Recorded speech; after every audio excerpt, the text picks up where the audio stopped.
Our new sponsor, Better, is a fast-growing daily fantasy sports app. When you sign up using promo code PLAYBOOK in all caps, you receive a free pick and a 100% deposit match up to $77.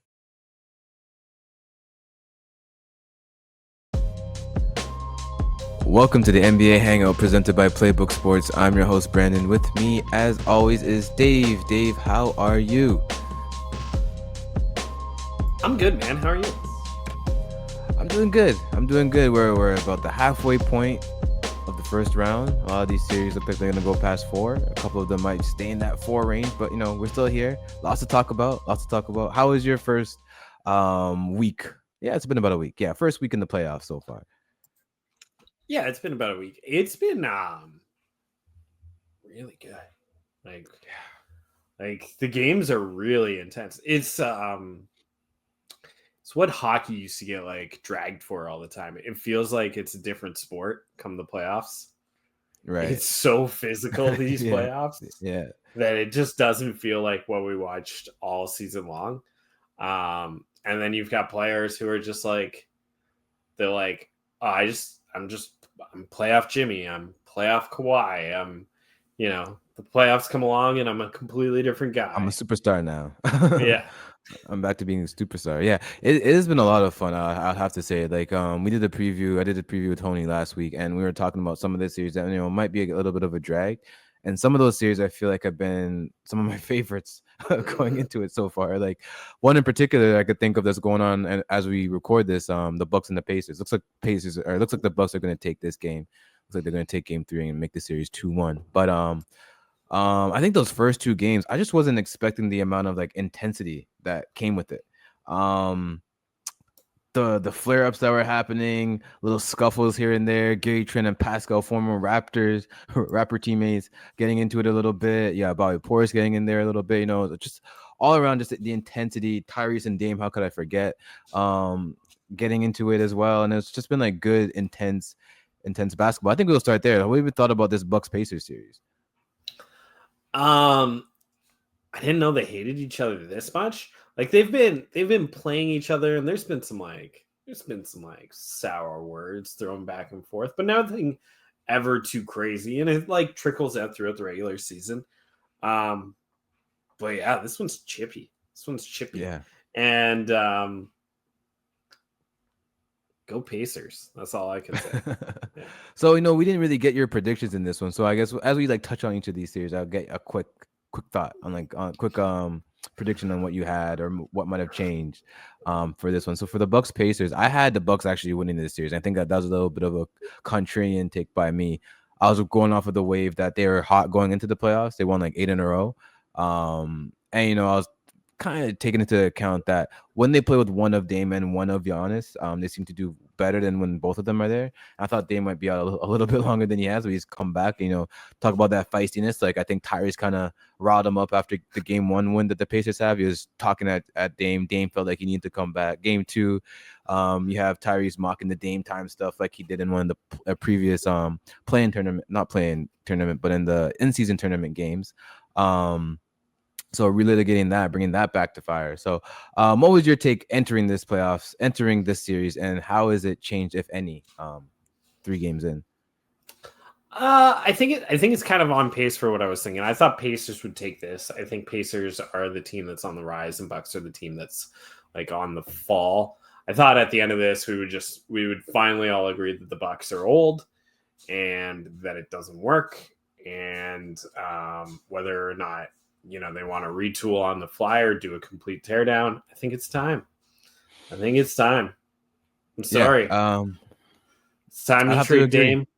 It's time to trade Giannis or tool it on the fly around Giannis, but I think it's over. However, the Pacers, have really improved their defense from last year, and they're looking good. They are quietly, a dark horse to return probably to the conference finals again. Yeah, and I think maybe I have the word here, disrespect. I might have disrespected them just slightly when it came to that. There were a conference finalist last year. I think just entering this, I wasn't too. I believed in the defensive improvement, but I wasn't too locked in on it. I think I took for granted how deep they are as well. Like guys like Nemhard stepping up, guys like Mathurin stepping up. Anyone who seems to touch on the court can do something on the court that impacts winning in some type of way. Right down and basically anyone top in everyone that plays Neesmith, all of them, all those guys that get in there, they do something that brings value to their team in a winning way. They still got a really good coach over there with Rick Carlisle, and he knows how to get the best of most guys, especially on the defensive end.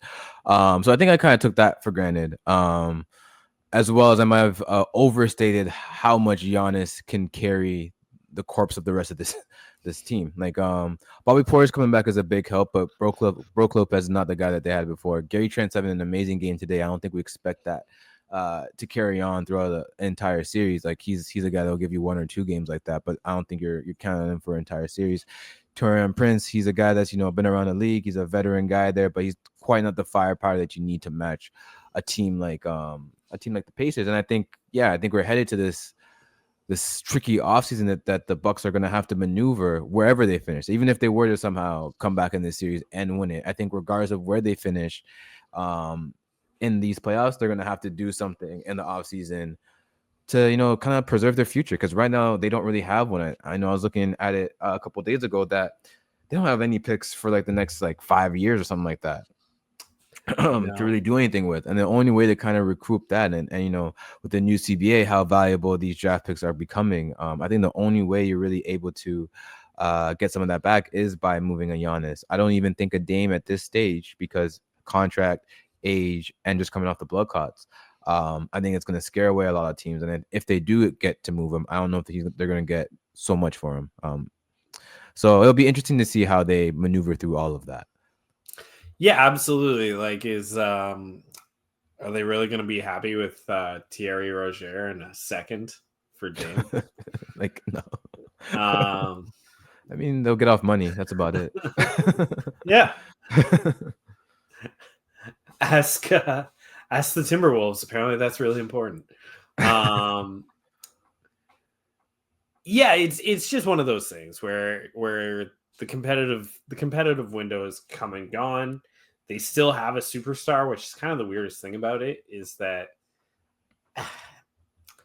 they believe too much in the secondary players of their championship run, and have almost been too loyal to them, too loyal to a Brook Lopez, too loyal to a Chris Middleton, who did get moved this year, but should have got moved 2 years ago. This is a team that could have retooled and stayed competitive, but they didn't. And it's common, right? Like it's kind of unpopular to start tearing down guys from your championship roster and replacing them with, hopefully young guys or athletic guys who can do a little bit of this but are limited in other ways. Yeah. It's a challenging thing, but like the Bucks, they didn't do it. They weren't proactive, and now basically all they can do is trade their way out of it. Yeah, and I think getting Dame too was just a move that I don't think really worked out in their favor. Firing Griffin and hiring Doc Rivers, I think another move that just didn't work out in the way they thought it would. And honestly, I think even we talk about Chris Middleton, I think that trade for Kyle Kuzma also has not panned out in the way that they needed it to. It's almost at this point you might as well have kept Middleton, because I don't know if Kuzma's really giving you that much more, and you have to give up stuff to get him. So all these moves, this domino effect has led us to this point, and they're gonna have a tough time wiggling themselves out of that one. Yeah, anything else on that series before we move on to the next? No, I just hopefully this playoffs has been riddled already with a lot of injuries. So hopefully just whoever grinds out of it just comes out healthy. Yeah.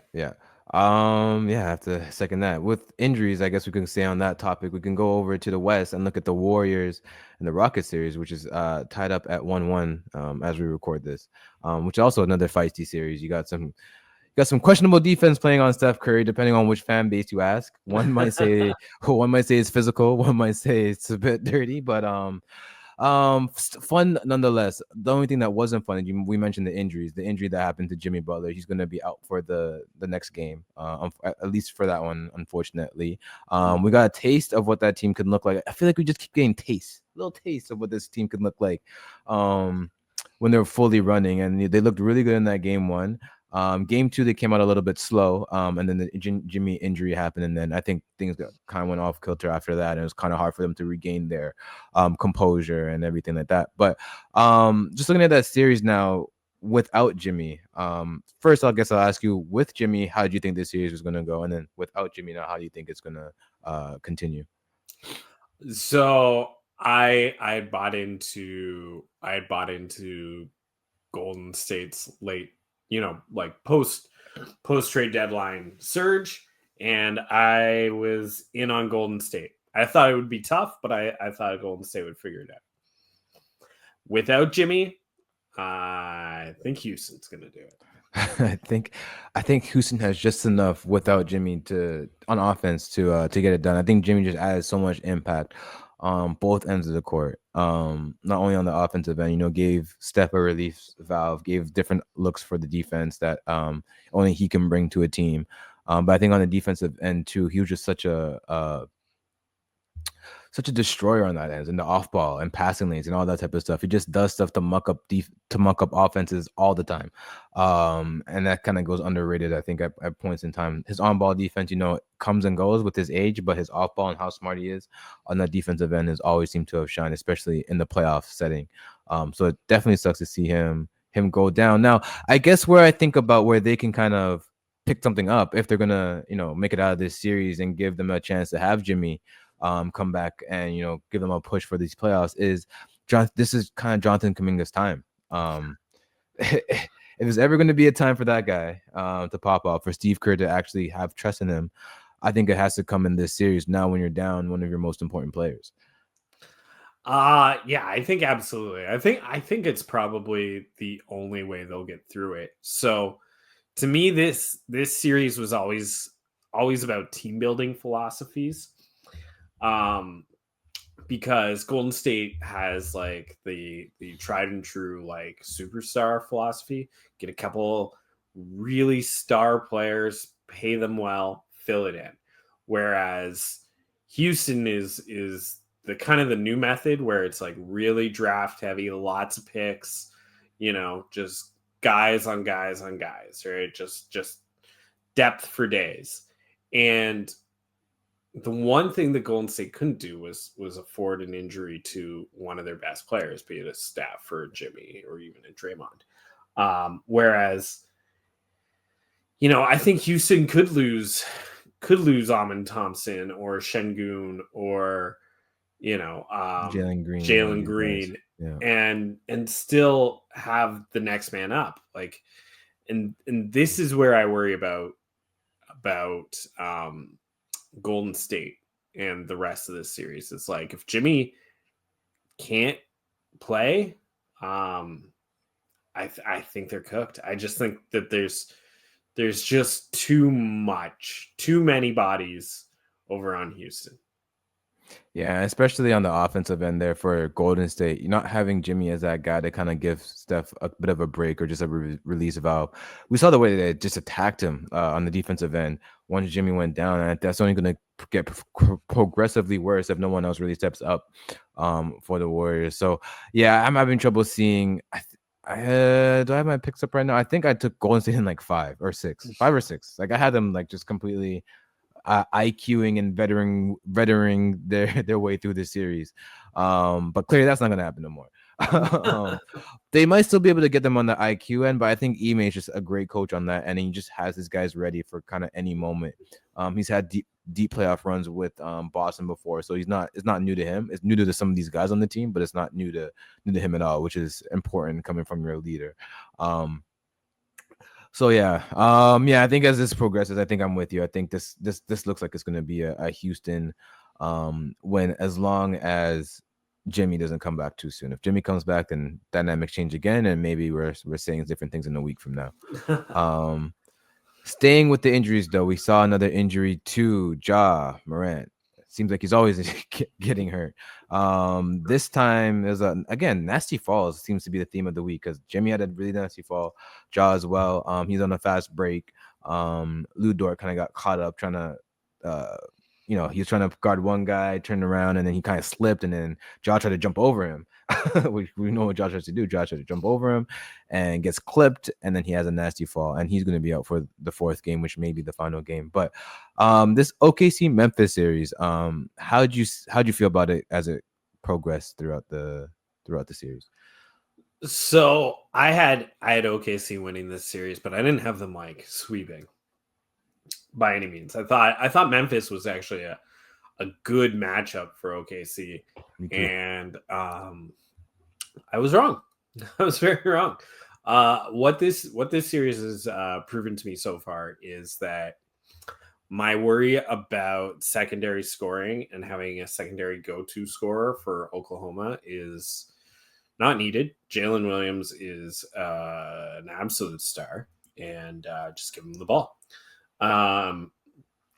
And the other thing that has been kind of shocking to me, it has been, Memphis's absolute reliance on Ja. So it's funny though, because like Scottie Pippen Jr. comes in and he plays really well, but the team doesn't necessarily win. The team like has everything they're praised for when Ja's in. Everything like the swagger, the like the confidence, everything. The confidence, it's us versus them and we're better kind of thing.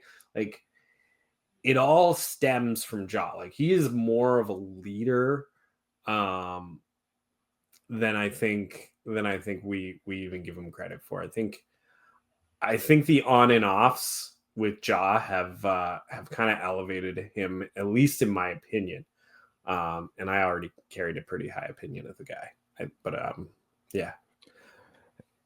Yeah, no, yeah, and I think I'm there with you. Like, I think the stuff that Ja brings, it's a fun dynamic because I think when you look at when they fired their coach, their previous coach, Terry Jenkins, it was because they weren't leaning into Ja enough. That was like one of the talking points that we heard from players and stuff like that, which is, interesting in a way because I felt like in the early stages of this series, I think particularly in I think it was game 2, the way that OKC was attacking, same way that, I talk about how Houston was attacking Steph on the defensive end. The way that OKC was able to attack Ja on the defensive end was just as, I feel like, traumatic for Ja too, because it got to the point where Ja started taking a lot of jumpers that I think he felt like he needed to take to keep the defense honest,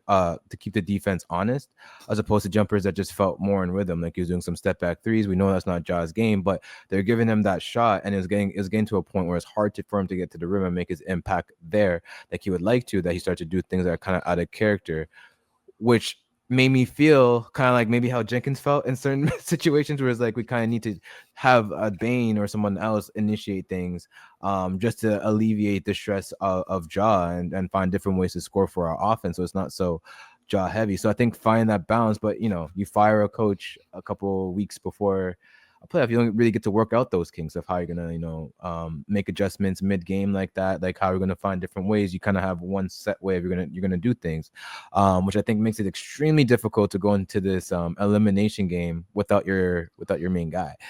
I guess on the flip side, the OKC side, before, because I didn't even get to make a prediction for this one. The 1-8s weren't set when we did the podcast, so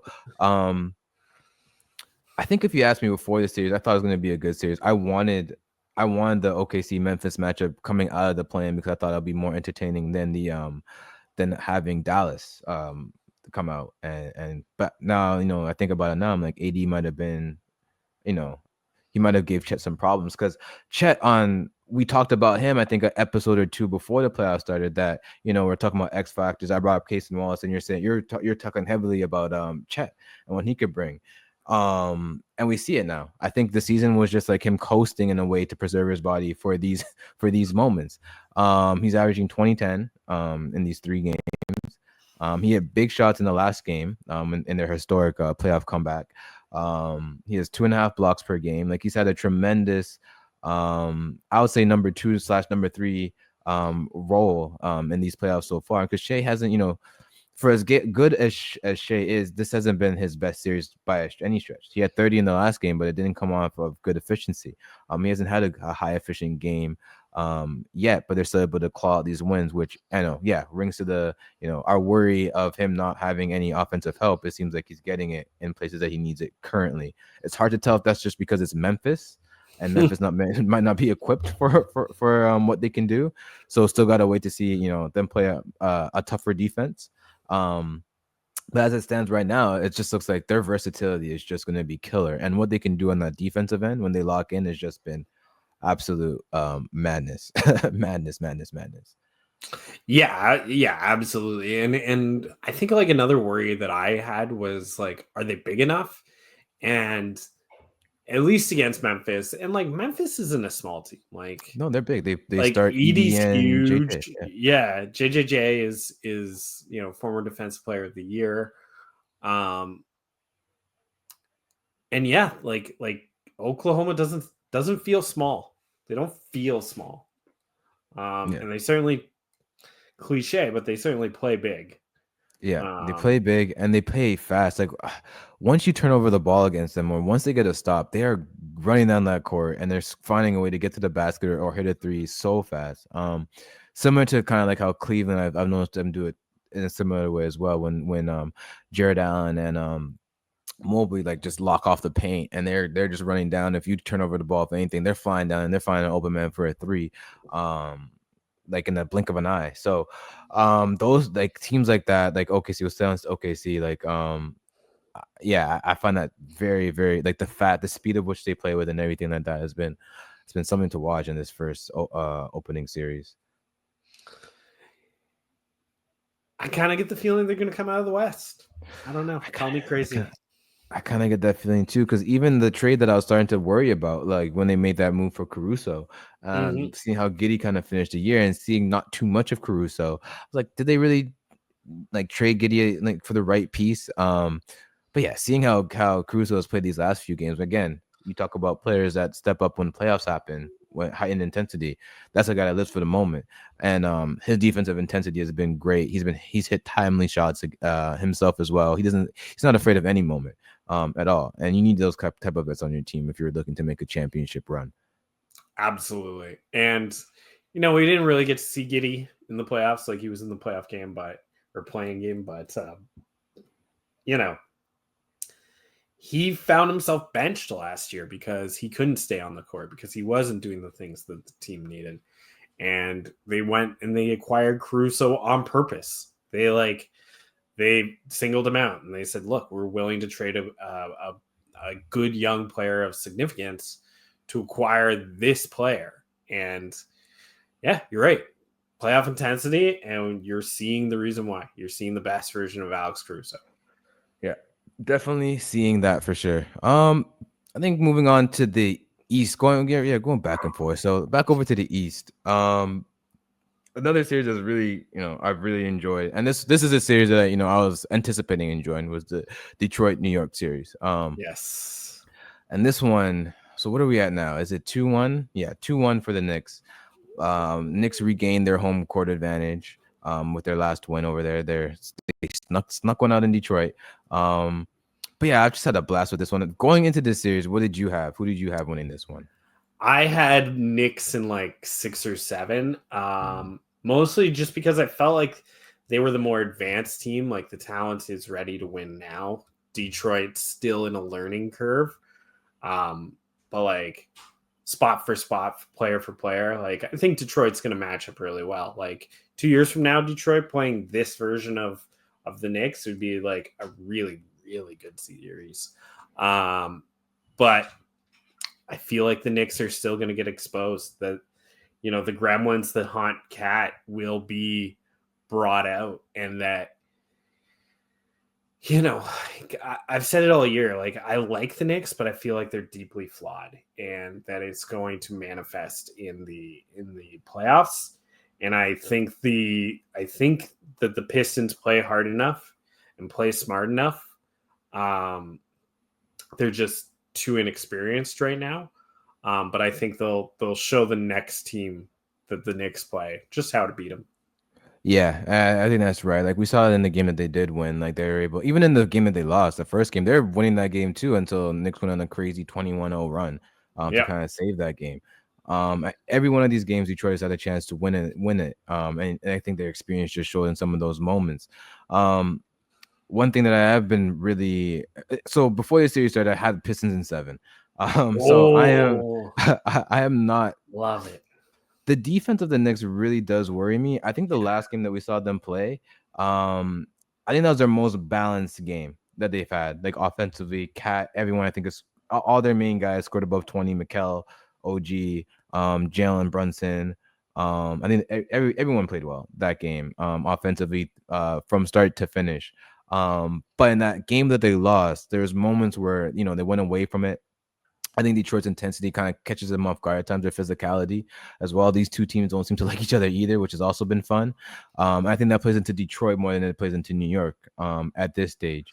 My biggest worry about Detroit right now is their secondary guy. Like we talked about it for OKC, but I think it's even more of an issue right now for the Pistons, because in that game that they did squeak out, the last few possessions went to Schroeder because Cade was being played by OG very tough. He was denying the ball hard.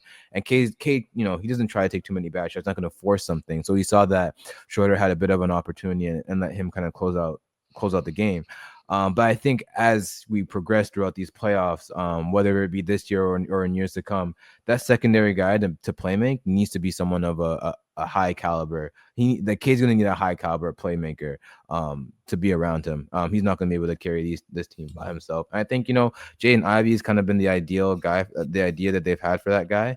So I think he's coming, but I think this offseason is going to prove that they should just maybe go for someone a little bit better if they can. Cause I think this team is kind of close to something if they can, just harness it. You don't know when you're going to get these opportunities. Looking at K's number right now, like he's averaging 26, 8 and 9, 2 steals. Turnovers are extremely high with like about 6, which is, higher than you'd want. But I think that has to do with, again, he has to do a lot. He has to do a lot for this team.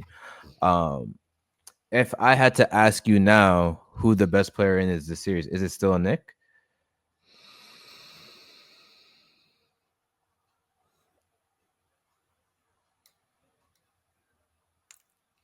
Is it a Nick over Cade?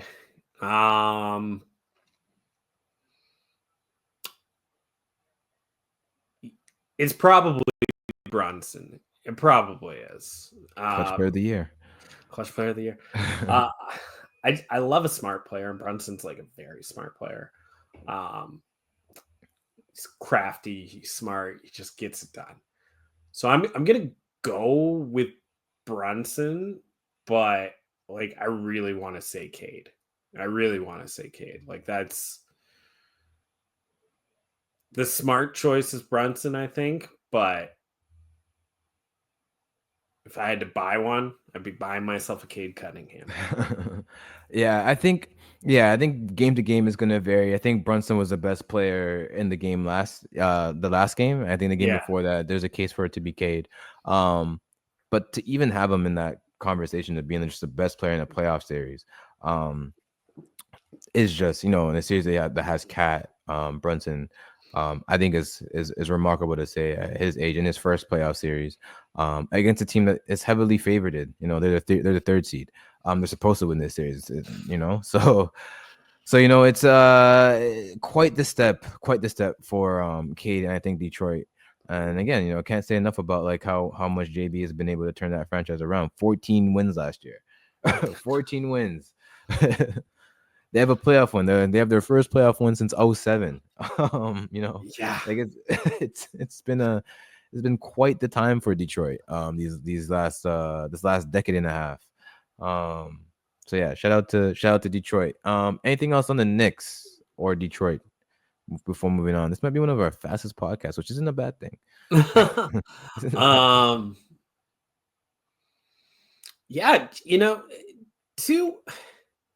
I think there was almost a problem with Detroit playing New York in this round, is that they're like 2 likable teams, if you will. Like if you have a team that you're rooting for and they go out, I think that the Knicks or Detroit could be, your number 2.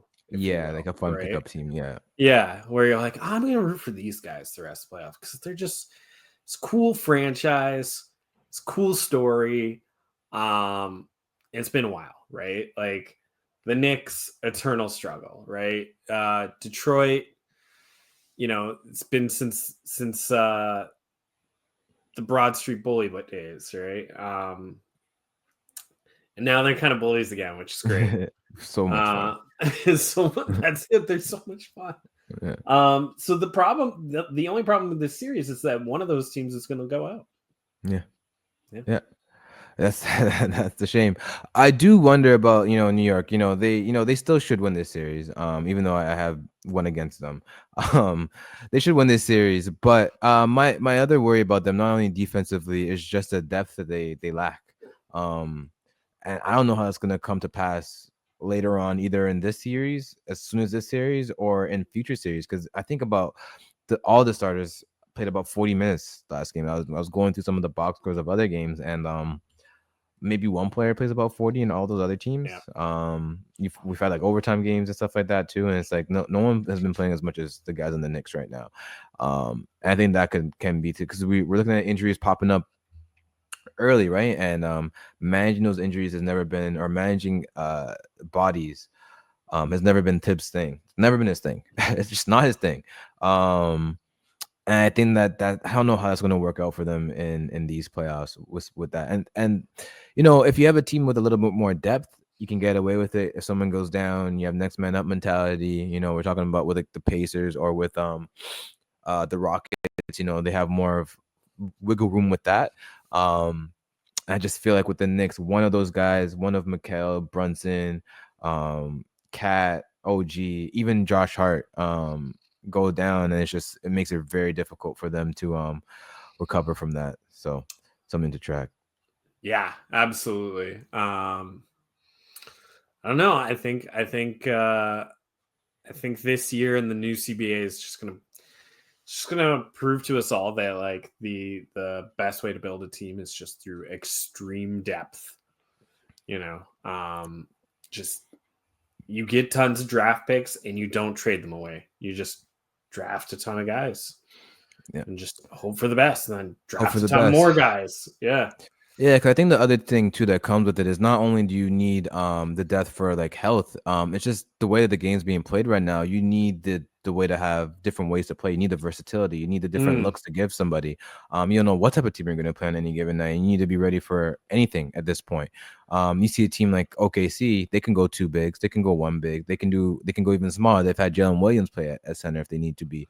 They can go even bigger if they need to. They have different ways of playing a basketball game depending on what's going on in the game. And I think that only way that you get there is is having good depth and having role players that you can trust in certain situations. So yeah, definitely a way, especially with the CBA has been going a way to build teams. Definitely has to be looked at a little bit more.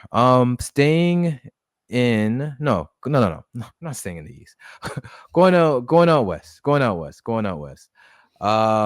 Lakers Timberwolves, which their game 3 is happening right now. Game 3. It's tied up 1-1. Ant and company had a really fun first game. LeBron and company, Luka, I should say, and company. We're not having LeBron as the number one guy. Luka and company have had a really good second game. And as we record this right now, it looks like they're having a tight third game. So how do you feel about this series? I guess we can, I don't think much has changed since before making a prediction about this series. So how do you feel about this one? Yeah. So this one, I think I kind of had the Lakers like.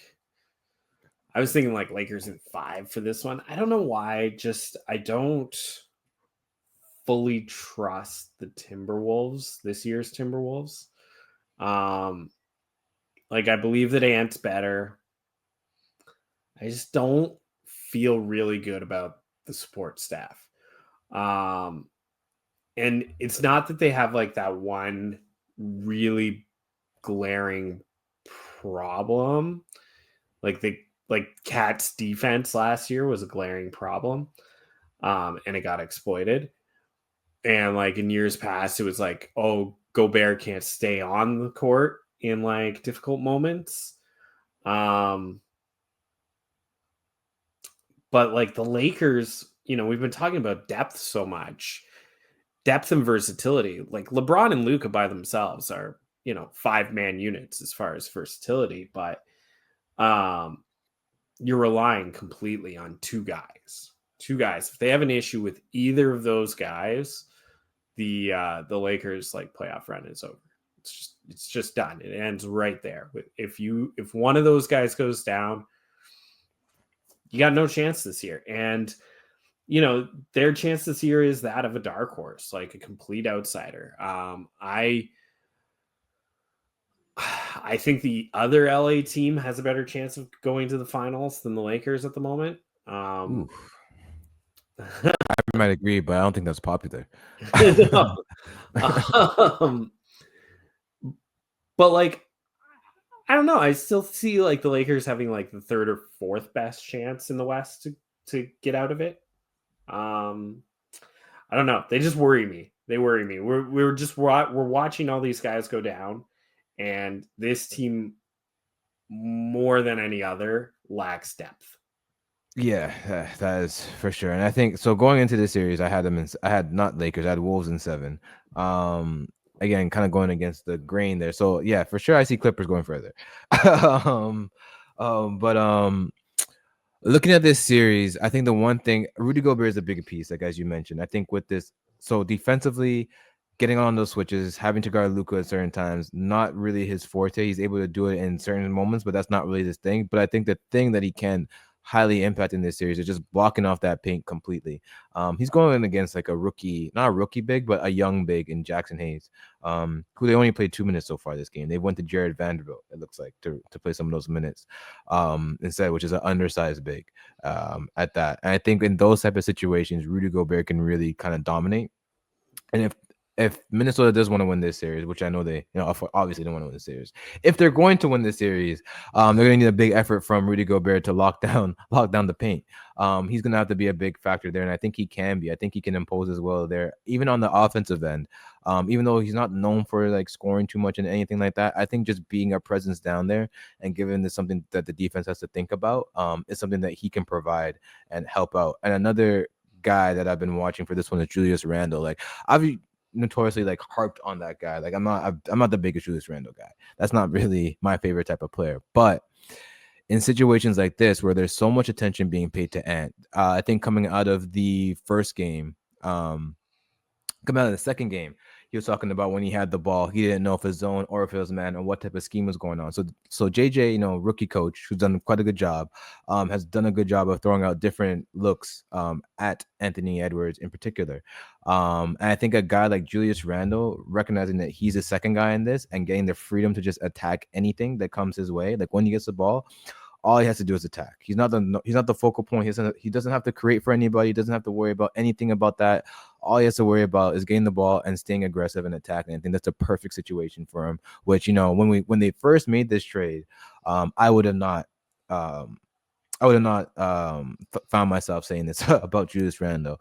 But I think for this team and for what they need, especially in a series like this, where you have two wings where you have to continually attack to keep them keep them honest on the defensive end, I think Julius Randle is perfect for that. And you have a feisty guy like Dante DiVincenzo as well out there. I think it just gives them just enough offensively, because you're right, the offense for Minnesota has been always a struggle for me to really accept and be I think Cat really boosted them in that sense. Their offense was always kind of okay because it had Cat.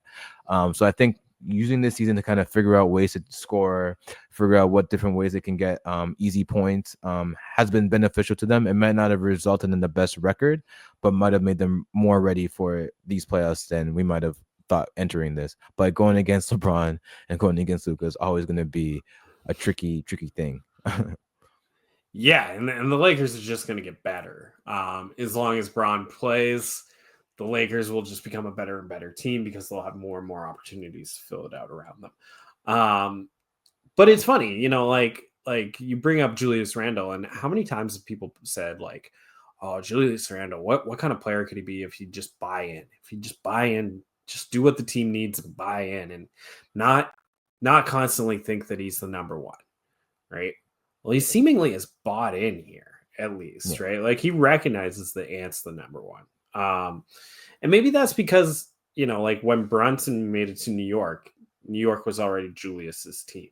right? Yeah, so And it's a tricky, and he was already yeah, fighting RJ for that title, and yeah, yeah. And here he comes in. He's been brought in to be support. The guy's already here. He's established. He's like the alpha of all alphas.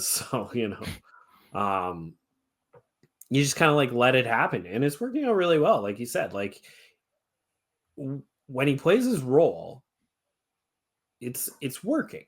And I think that's all you want when it comes to Julius Randle. yeah, yeah. And I think it's nice with this situation where I think the role and what he wants to do just align. Like what he wants to do naturally and what they need him to do just naturally just align. Mm. Which has made it, I think, an easier transition for him. As well, because I think he realized, like, I'm still gonna get my shots. I'm still gonna score. I'm still gonna have plenty of opportunity because I'm playing off with this guy. This guy's gonna make Yeah. it all the more easier for me if I just let him have the ball a little bit. Things are gonna open up for me. And I think recognizing that throughout the season, really helped them. The defense too. Defense too. The other LA team, the Clippers and the Nuggets. We have the Clippers up 2-1, blowing out Denver in the last Wow. game. Wow. Squeaking out a win earlier. And then, I think it's also been a really, all these series that I think we've talked about so far have had entertaining moments or have been entertaining. Even the OKC Memphis one. It's 3-0, but they had a historical comeback. So what more can you ask for in the sweep? But yeah, Clippers Nuggets. How you feeling about that one? I'm a little shocked. So I was like, I was really confident this was going to be like Nuggets and like 6 at the latest, right? Um, just mostly because like I don't know the Clippers. They lost Paul George. They didn't like nobody was healthy to start the year. They were a great story, but then the story kind of faded. Not that the team faded, and like Kawhi's health is always a question, right? You're like We, always, even when he we don't looks know how long this healthy. is happening for. Yeah, yeah. When he looks healthy, you're like, but for how long? Um, so I thought this would be Nuggets all day, and the Clippers to me are now, like I have them in my mind's eye of having the second best chance of coming out of the Wow, West. second best. Um, and I can't even say that you're crazy for that. The only issue is that they meet up with the Thunder in the next round, and that's might be the Western Conference Finals in my eyes. Yeah, right. Like Jalen Williams on Kawhi, Oh, Shea on Harden, like Zoo on Hartenstein, yeah. and it's Oh man. it could be really fun. It could be Yeah, really fun, it could or be. or OKC could just run him out of the gym. Yeah, and then we'd be like, "Wow, well, that was a waste." Yeah, But, but I think I'm with you. Like, so before the series, I took Clippers. I took them in 5. I had zero faith in Denver wow, going into this postseason. they I have the think that MVP. I think the I think the firing I think the firing of the coach really just like threw it off for me. Like I think that was a straw that was really like I look at their depth, I look at the shooting, very streaky when you have guys like Braun, Aaron Gordon, Hmm. as the reliable role players that you like to play. Westbrook, who's been getting who gets minutes. Um, Michael Porter Jr., who is a good shooter, but I think he's the shooter on the team now. And Jamal Murray, who can create, but he's a little inconsistent. Often injured as well. So I wasn't too big on the Clippers, or sorry, on the Nuggets in this year's series. So I had Clippers in 5, but I could not have predicted the way that Kawhi has been playing. Like that is still something that I wasn't. I thought it was gonna be more of like a hardened, collective effort type deal, more so of what they saw in like the last game.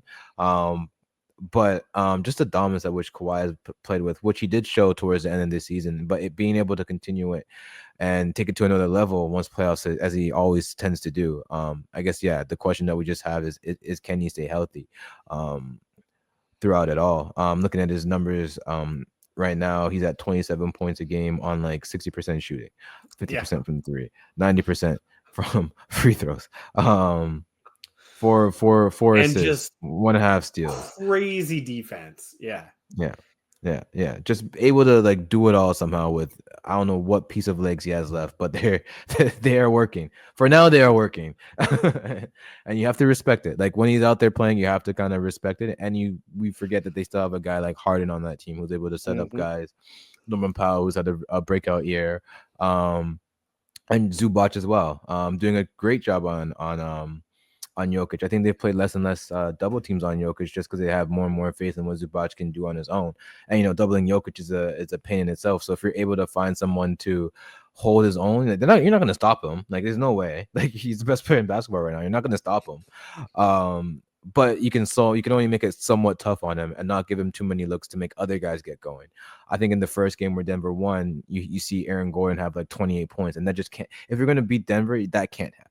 Like Yeah. that absolutely cannot happen. So I think the adjustments that Ty Lue and the coaching staff has made have been appropriate, have worked out so far, and we can see if they can carry it throughout the rest of this round. Yeah, it's kind of been it's to me the most like surprising series. Mostly in just like how fun it is, how good it is. And I same thing that terrifies me about the other LA team. They're completely reliant on Kawhi and Harden. Yeah. And if anything happens to either of those guys, and one of those guys is Kawhi Leonard, so it's quite possible something. It's quite possible something's gonna happen to him. It's over. It's over. It's the pumpkin, right? They just turn into a pumpkin, and the clock strikes 12, and they all go home. But if this is the tantalizing thing, like to bring it back to that point I made about Golden State versus Houston, right? When you have a team that's built around stars, the highest of the highs are so mesmerizing. But you're going to be, like they have to stay healthy. They 100% have to stay healthy. Yeah. Every, of those two or three guys who your team, the stars that your team are built around, they have to be healthy. Otherwise you got a problem. Whereas a team like a Houston or a Detroit or even an Oklahoma City, they can lose a star. They can lose one of their stars. Like they could lose their best player on each of those teams and still be, incredibly dangerous and competitive. Yeah. Make a series out of anything. But if you're a completely star-driven team, you lose one guy and it's over. It's just over like that. So what's more valuable in today's NBA? Like, is it depth or is it your stars? Yeah. Is it the proper peaks? Ever since Miami's big three, it's been, get chasing get 2 or 3 stars and you've got yourself a championship team. So, it did not work out for Phoenix this year. Mm-hmm. Didn't even make the play-in. No. I'm trying to think. Were there any other like big superstar teams? Yeah, we had. Well, not this year, but like in recent years, you have the Brooklyn teams with Durant, Harden, everybody, and Kyrie. You have the Philly teams with Embiid. Harden seems to be a part of a lot of these teams. But yeah, you've had the various iterations of these type of teams in the last few years, and I don't think any of them have really won anything. The Bucks, when they won, is more of a collective effort. It was more of a team thing. I mean, Giannis did have his 50 points in the closeout game, but outside that, it was a pretty solid team. That seems to be what's doing it. Even the Golden State, when they won 22, you have Steph as your main guy, but it's still kind of like a collective effort, at least on the defensive end. It was pretty, the depth is what carried them. So it's definitely a way that has to be looked at. Yeah, I just think like in years past, I would have made the argument that depth isn't the most important thing in basketball and that like a star is, because if you get a star who plays, 38 minutes of a 45-minute game or a 48-minute game, sorry, then they have such an opportunity to affect the game. I would say that stars in basketball are, like more valuable than stars in the other big sports, right? Like having a star forward in hockey, well, they might play, a star forward might play like 17, 18 minutes of a 60-minute game, right? They don't have that much opportunity to affect the game. Right. Football, there's always offense and defense. You can only play so much as a star. Baseball can be kind of the same way. Like if you're a designated hitter, you're not on the field. You can't do Yeah, anything with you're your not doing anything glove. there. Yeah. And like it's not like one of those things where you can track the play, right? Like a really great center fielder, isn't playing third base just because he suspects the guy's going to hit it to third. Yeah, you can't just switch it up like that. Yeah, Yeah. exactly. Whereas basketball is more free flowing, and Yeah. the stars were on the court longer. So I always felt that stars had like such a Big impact. measurable advantage, a bigger impact in basketball. But now I'm beginning to wonder if they should be relied upon so much. If this is the best approach to the way that you want to build a championship team. I think if you're okay with like the championship or bust mentality, and you just go with like, okay, the way that we're getting our championship is we're getting it through stars. I think you just gotta make sure that then the role players that you attach them with make sense. I think with the Suns, they didn't make sense. You didn't have the proper guys to go around those guys to really make them a better team. I think when you look at this Clippers team, you have a guy like Chris Dunn, who I think I've overlooked for a majority of this year, who honestly should probably make a defensive team. I don't know if he will, but he probably should make a defensive team this year. Even the way that he's playing defense in this series, just hounding Jamal and stuff like that. Just what he can do off ball. He's quick, great anticipation, a really good point of attack defender, which is extremely valuable in this age of basketball. But what he can do to alleviate some of what Harden can't do on that end. Harden, you need him to play bigger guys. He's good against bigger guys. It allows him to play those guys in the post. Not to worry about like having to chase some of these guys around and still allow him to play a point guard position. Now on the offensive end, Chris Dunn struggles, and that's why he's not like a highly touted player, because he's not going to do too much for you on that end of the court. But what he's able to provide but they have James Harden for that. They have Kawhi for that. They have Norman Powell for that. You don't have to worry about that. So I think finding the right role players, if you are going to go this star driven route, it just becomes even more important, because anything can happen to one of these guys. You still want to be able to fill out a roster and have guys step up throughout the year.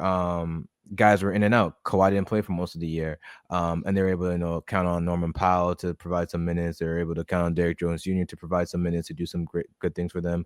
Bogdanovich as well, came in through the year, and then he became a piece that they can use at times. So I think just having those type of players, that Zubac, stepped up tremendously throughout the entire year, in the running for most improved. Maybe should have got it, or I don't think that one's been announced yet. But it looks like Kate's gonna get it. I'm a Kate guy, but I don't know if that's really an award that he should be winning. Yeah, but so I think if you're gonna go that route and that team building way, I think you just gotta be really more diligent about your role players and what you're gonna do with them, and how you're gonna fill out that roster. It makes a lot of sense, and there's certainly an allure to the championship or bust mentality. Dangerous game, though. Dangerous game, but it's also like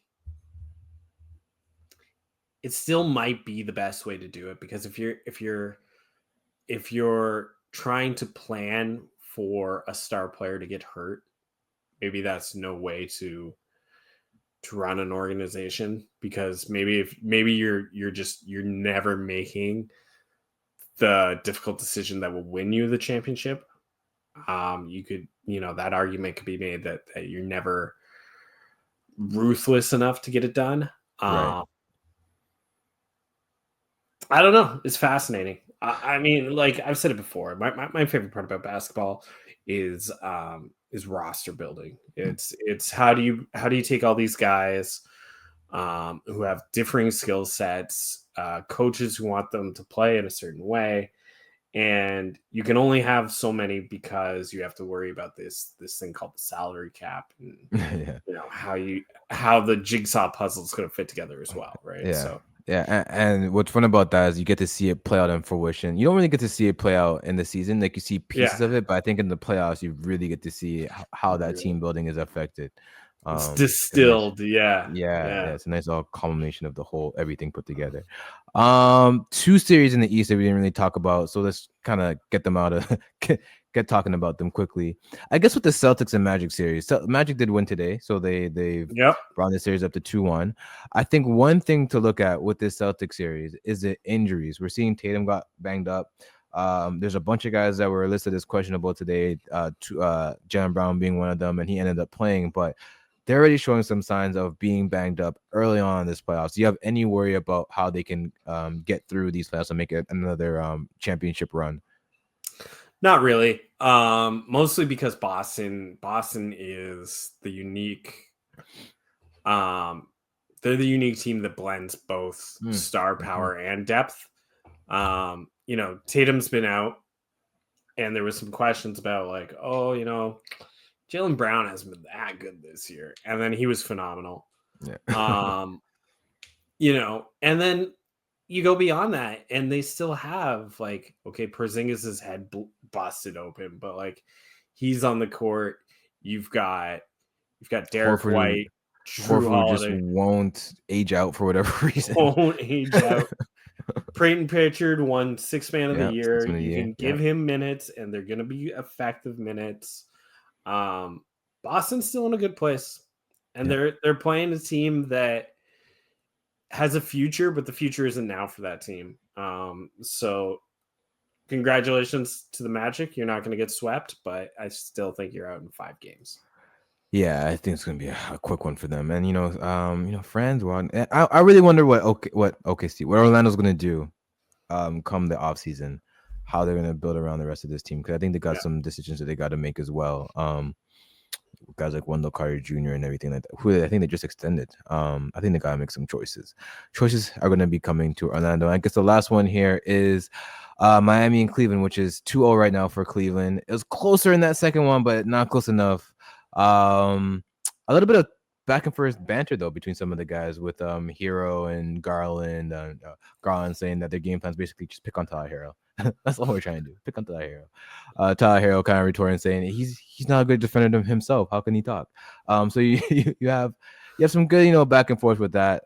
I do like what Miami was able to do in that second game. We'll see if they're able to do more of that. Come game 3, I'm not sure. The firepower of Cleveland is just so much. It's so hard. Like, they just have so much shooting coming from all different angles that if you slip up defensively for just a little bit, they're gonna capitalize on it. Garland is questionable for the next game, so we'll see if he plays or not. That might affect the series in some type of way. But for the most part, I think I still have Cleveland just like steamrolling this series throughout. Maybe Miami could pick up one, but I don't have too much faith in that right now. Yeah, I mean, like, I can see Miami stealing 1, 2 maybe. Like watching that playing game against Atlanta, like it was everything that you described the Miami Heat experience to be. They're up early, fourth quarter comes along, they give it all away, then they out and they win it, and they're like a mentally tough team that, like, despite their follies, comes out, right? So I expect them to get 1 in this series, as I say, maybe 2, but Cleveland's just too strong of a team Yeah, for Miami. It's a question of what can you learn about yourself. Like they had to make an incredibly big franchise altering trade this year, where the players holding them hostage. So I thought they got a decent return, but like you're not getting a great return when the players demand exactly. Yeah. trade. Yeah. So They did about just as good as you could in that type of situation. And they got a guy, Davion Mitchell. Davion Mitchell might have really solidified himself as a guy on this team or any team coming forward. Like, I think he's built himself a little bit of a market now. He yeah, won't get paid crazy. Like he's no, not gonna get like a crazy contract, but he's made it so that he's not gonna be out the league, which I think was something that could have came to pass with the year that this year was going for him. So I think the way that he's flipped that completely turned that around. I think he's a guy that they're going to want to keep on the team no matter the path that they kind of go. So figuring things out, I think that's something they figured out.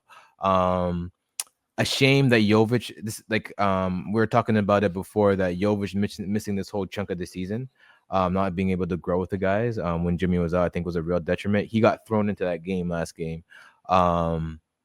As just a piece. He just came back up of a hand injury. So, but he got to close the game because he showed some things throughout the game that made Cleveland think twice about doing certain things on the defensive end.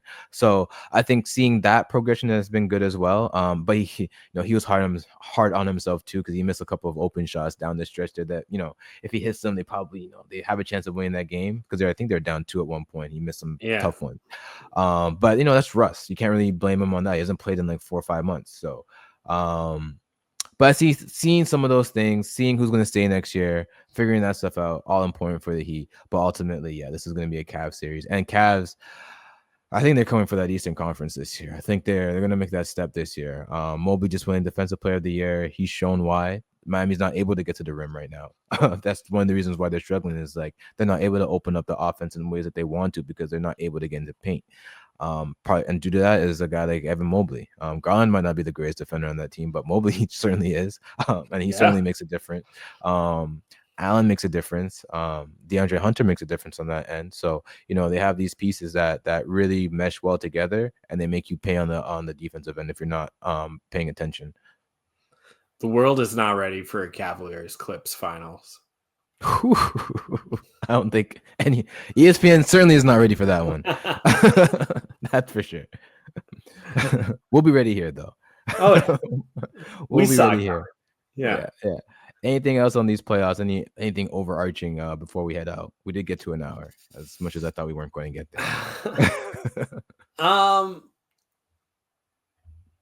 Just like even like the series that are going to go quickly, like the Oklahoma series, like the Boston series, like the Miami series, like even these series, they're good teams. They're not the best teams in the world, but they're good teams. Like every team who's made the playoffs has deserved to be here. They're a good team. They show they've got it. Having watched like the Raptors and bad teams for the most part of the year, like refreshing. Yeah, it is. It's nice. It's good basketball. It reminds me that this league is full of talent, and probably in a way that's not been this case for like maybe ever. Like the league may be the most talented it's ever been, right? Yeah, I'd have to agree. And it's just a shame that the NBA just doesn't market itself as well as it could. Like it's there's a lot of good stuff here. A lot of good basketballs being played. A lot of different basketballs being played, for all the harping on play styles and all that nonsense. Like there's a lot of different ways that teams are playing right now. Just looking at Julius Randle hit a crazy 3. Just lots of good stuff are going on right now. Like and it's a great time to be watching the NBA. I'm having fun with it. I hope everyone else out there is having fun with it. But I think that will do it for this episode of the NBA Hangout presented by Playbook Sports. I'm your host, Brandon. You can find us here at the NBA Hangout on Twitter X. You can follow me at BJAY93_. You can follow Dave here every week. Like and subscribe on YouTube on the Playbook Sports channel. All of that fun stuff. Thank y'all for hanging out with us.